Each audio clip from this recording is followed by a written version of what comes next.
안녕하세요. 행복체면사 청명입니다. 여러분과 만나는 또 세 번째 시간이 되었습니다. 여러분, 시작하기에 앞서서 제가 여러분의 질문 하나 드릴게요. 여러분들이 말을 이렇게 더그덕 타고 가고 있어요.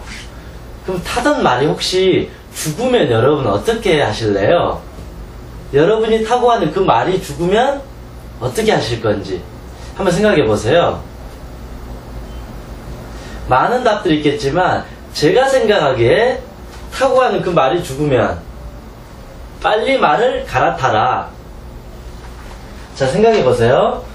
타고 가는 그 말이 이제 죽으면 빨리 다른 말을 타라.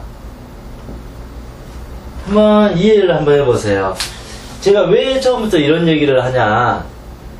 그 타고 가는 그 말이 죽으면 우리는 빨리 갈아타야 돼요. 뻔히 우리가 봐도 말이 죽은 게 보이거든요. 왜냐면 말이 숨을 쉬지 않고 심장이 멈췄고.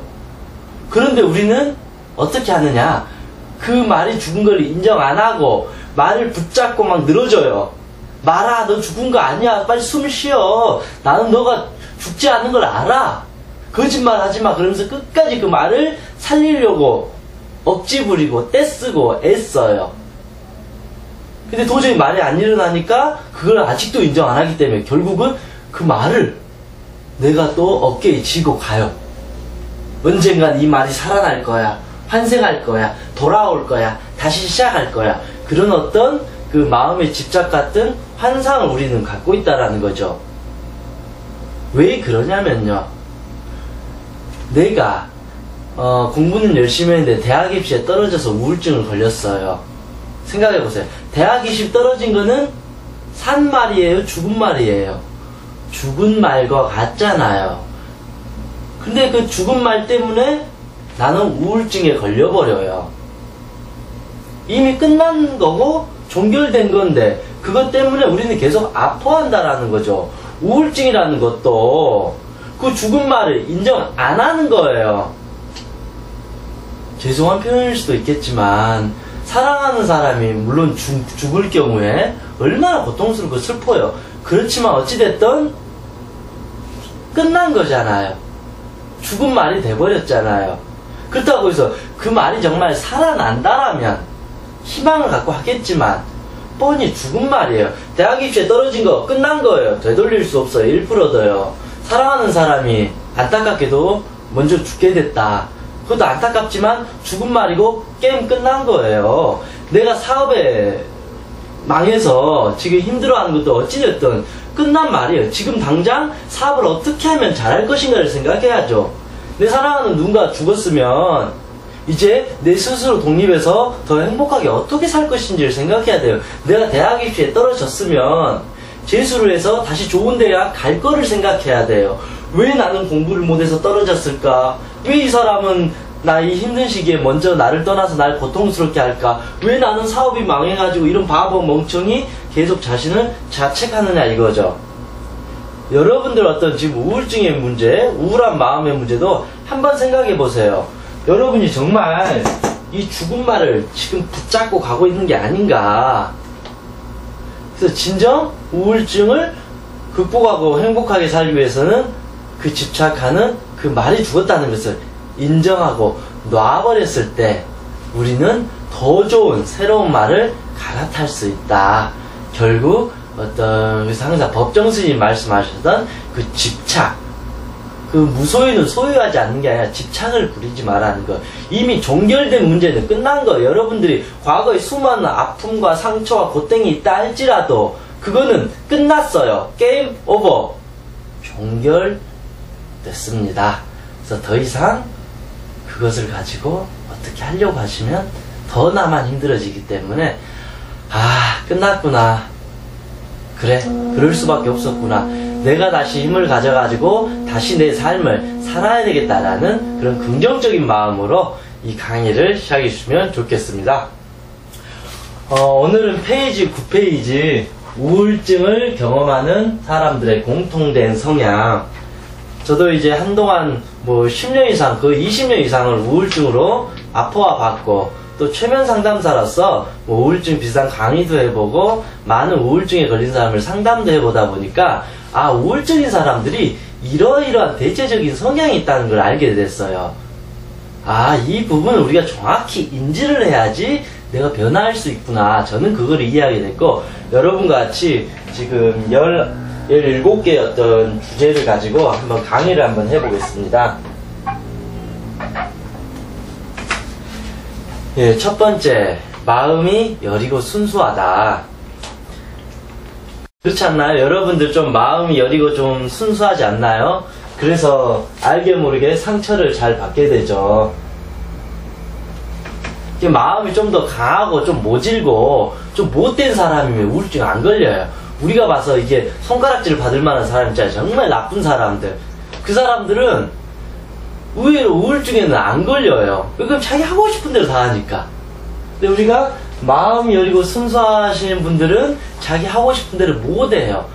많이 참아요. 참으니까 당하게 되고 상처를 받게 된다.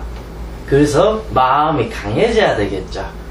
그래서 지나치게 내 마음을 좀 여리고 이렇게 순수한 모습을 이제 지향하지 않으셔도 좋아요. 내 마음은 본래 강한 사람이에요. 그래서 강한 내 마음을 인정하고 나아가야 돼요.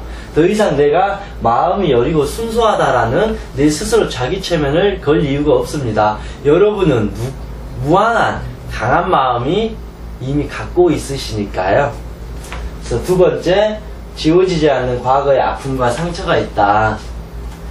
그렇죠. 아무래도요, 과거가 행복했으면 우울증에 걸릴 이유는 하나도 없는데, 과거에 알게 모르게 여러분들도 상처가 꽤 있으셨을 거예요. 더군다나 남에게 또 말 못할 아픔과 상처가 어마어마하겠죠.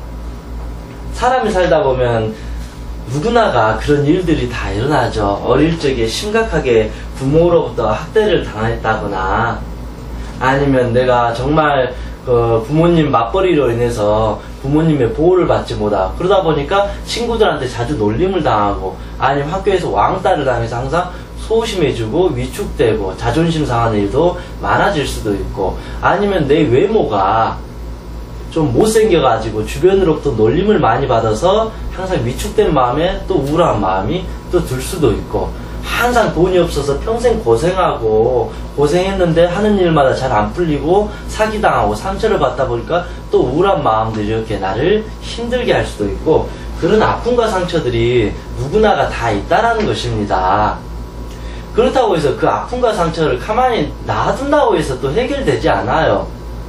우리 몸의 상처야 가만히 놔두면 이게 약 바르면 이게 나서요.